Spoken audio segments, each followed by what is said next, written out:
Hi folks, this is all the fruit, and here I have the Bulgarian melon, which according to some people, for example my friend Ilya, is supposed to be a true cantaloupe melon.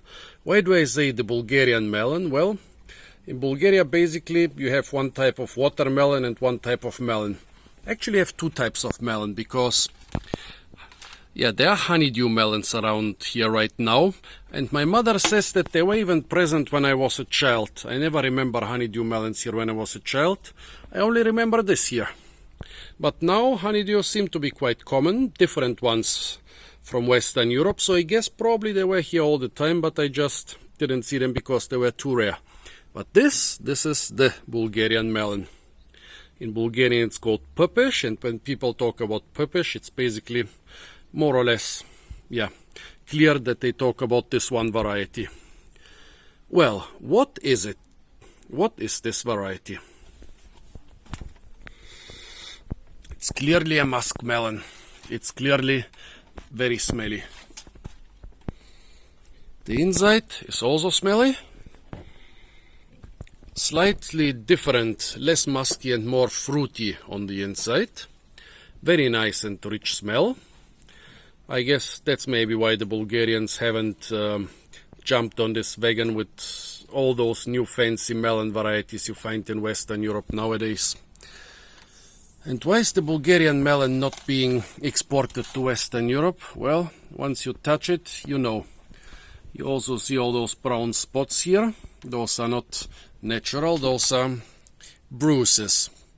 It has a very soft skin, which is bruised easily.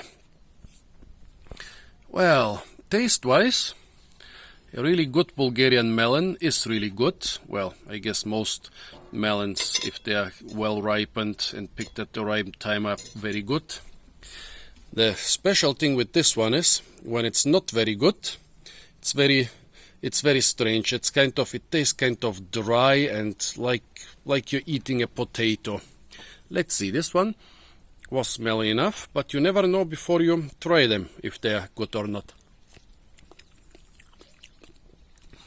Quite good. It's not perfect, but it's quite good. Maybe the best melon of this variety I ate this year. They used to be more orange, I think. They used to be bright orange. Nowadays some are very pale. The whole melon is the color of this rind. The palest one I ate, it had basically a flavor of cabbage.